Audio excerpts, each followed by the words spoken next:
अच्छा, मंदिरों के बाहर भिखारी बैठे रहते हैं? बोलो हाँ। क्यों?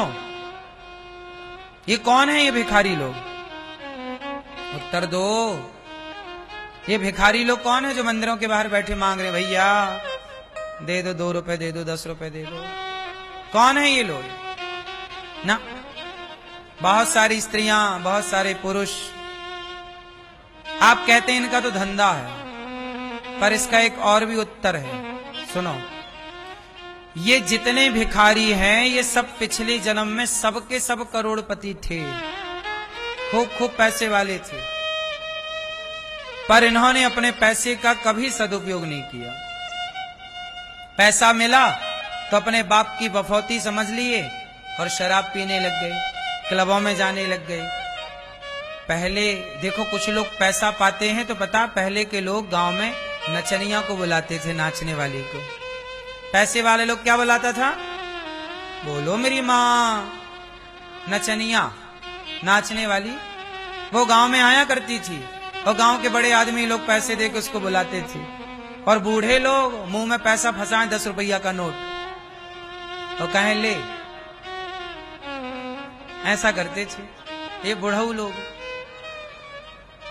हाँ कि ना?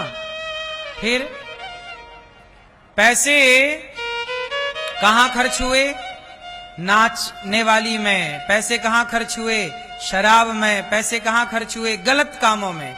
तो भगवान ने एक, देखो, आकलन तो भगवान भी करते हैं ना, आखिरी फाइनल सिग्नेचर तो भगवान का होता है ना। भगवान पूरी फाइल आपकी देखते हैं कि आपके पास पैसा था, समय था, जीवन था, क्या किया आपने? आपने कितना पुण्य किया, कितना पाप किया, समय का कितना सदुपयोग किया, कितना दुरुपयोग किया। जब ये पूरी लिस्ट भगवान के सामने जाती है तो भगवान देखते, अच्छा इसके पास पैसा आया तो उसने केवल गलत काम किए। तब भगवान बोलेंगे कि तुमने लक्ष्मी पाकर तुमने मिसयूज किया, अब जाओ, तुम्हारा दंड यही है कि तुम लक्ष्मी के लिए तरसोगे, तड़पोगे 1-1 रुपए के लिए। आज वही लोग कटोरा लेके मंदिरों के बाहर बैठे हैं कि भैया 4 रुपए दे दो, 10 रुपए दे दो। इसलिए लक्ष्मी तुम्हारी मां है। बोलो, लक्ष्मी हमारी कौन? माता। और जब लक्ष्मी हमारी माता है तो माता का हम दुरुपयोग करें तो खुश होगी क्या? सदुपयोग करेंगे तो खुश हो जाएगी। लक्ष्मी तब खुश होती है जब लक्ष्मी अच्छे काम में खर्च होती है, किसी भूखे को रोटी देने में, कन्या के विवाह में, किसी जरूरतमंद की जरूरतें पूरी करने में। और जब लक्ष्मी का मिसयूज करते हैं, सदा सदा के लिए माता भगवती लक्ष्मी नाराज हो जाती हैं।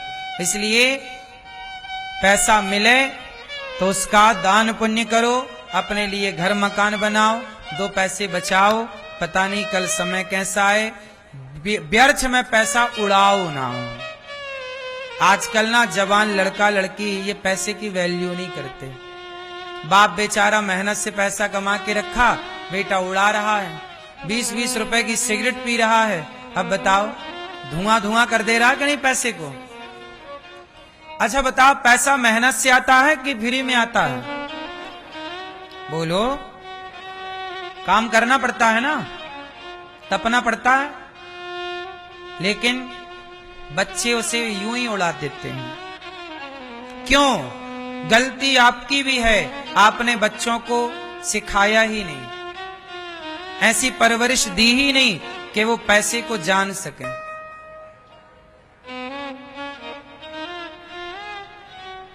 काश आप अपने बच्चों को, कभी मैं आपसे एक बात कहूं, कभी बच्चों को लेके आप ना, जैसे बच्चों को घुमाने ले जाते हो, गर्मियों की छुट्टी आई तो आप बच्चों को घुमाने ले गए, चलो कुल्लू मनाली चलते हैं, चलो आज दुबई चलते हैं, चलो अमेरिका चलते, इत्यादि देशों में या भारत के अनेक स्थानों में आप बच्चों को घुमाने ले जाते हैं।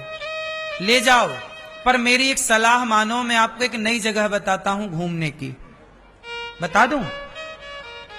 कभी अपने बच्चों को फुटपाथ पर, वो जो फुटपाथ पर नहीं गरीब लोग रहते तंबू लगा के, कभी उन फुटपाथ पर भी अपने बच्चों को घुमाने ले जाया करो।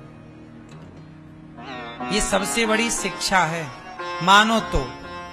क्या होगा जब आप अपने बच्चों को फुटपाथ पर ले जाओगे? और ले कैसे जाओ? थोड़ा बच्चों को खिलौने लेके जाओ, जो वहां फुटपाथ पे गरीबों के बच्चे टॉफी, खिलौने, थोड़ा आटा दाल, सहयोग करो। बच्चों को ले जाओ, बच्चों को मिलाओ उनके बच्चों से कि देखो एक ये बच्चा है, 25 पैसे की टॉफी की कितनी कीमत समझ रहा है ये, और तुम 10-10 रुपए की टॉफियां, 100-100 रुपए की टॉफियां फेंक देते हो। देखो इसके पास कपड़े नहीं है, वो नंगे उघारे घूमते हैं ना बच्चे, नहीं फुटपाथ पे देखा होगा आपने, बेचारे नंगे घूमते छोटे छोटे बच्चे, कपड़े सर्दियों में भी उनके पास पूरे कपड़े नहीं होते। दिखाओ, बच्चों को दिखाओ ये सब चीजें कि देखो गरीबी ये है। वो जानेंगे कि एक रोटी की कीमत क्या होती है। बच्चों के हाथ से रोटियां दिलवाओ, आटा दिलवाओ, ये बेटा देखो, इससे क्या होगा।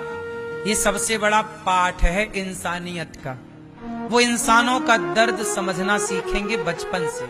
अब होता क्या है, उनके अंदर भाव ही नहीं, इंसानियत क्या होती है वो जानते नहीं, क्योंकि आपने कभी इस तरह की परवरिश दी ही नहीं।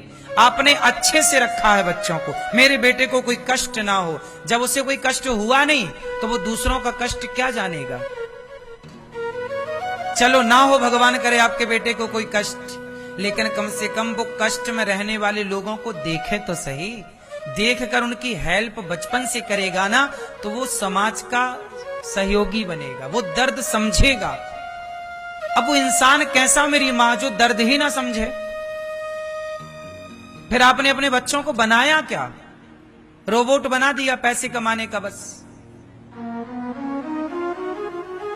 इंसानियत तो भरी नहीं ना। इंसान इंसान कब होता, जब इंसान के भीतर इंसानियत हो। अब इंसानियत तो है नहीं, तो इंसान के पुतला है, वो पुतला स्टैचू है, हाँ या ना। इसलिए बच्चों को फुटपाथ पर, गरीबी क्या होती है ये दास अनिरुद्ध जो है ना, मैं जानता हूं, मैंने सारे दिन देखे हैं, अच्छे दिन बुरे दिन। बुरे दिन क्या होते हैं, मैं बचपन में गांव में जाके भीख मांगा करता था घर घर। मैं बचपन में भीख मांगता था घर घर। जब भीख मांग कर लाता था तब मेरी माँ रोटी बनाती थी। हमारे घर में रोटी तब बनती थी जब हम भिक्षा मांग कर लाते थे। आटा दाल लोग सीधा निकालते ना, सीधा हम जाते थे तो लोग सीधा दिया करते थे। सीधा एक सुपड़ा होता है, सूपा बांस का, उस पर आटा दाल चावल नमक के ढेला। तो वो हमने बचपन में भीख मांगी है। चावल के दाने गिर जाते थे तो हम चावल के दाने समेट के अपनी झोली में डालते थे। हम जानते हैं कि एक दाने की कीमत क्या है। आजकल तो शादी ब्याह में लोग इतना भोजन फेंक देते हैं कि एक बारात और खा के चली जाए, क्योंकि कदर नहीं है साहब।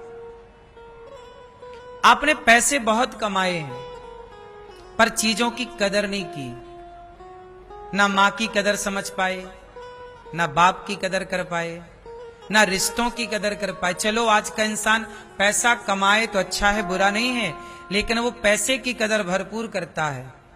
ना तो रिश्तों की कदर करना आज का इंसान जान रहा है, ना बड़ों की कदर करता है।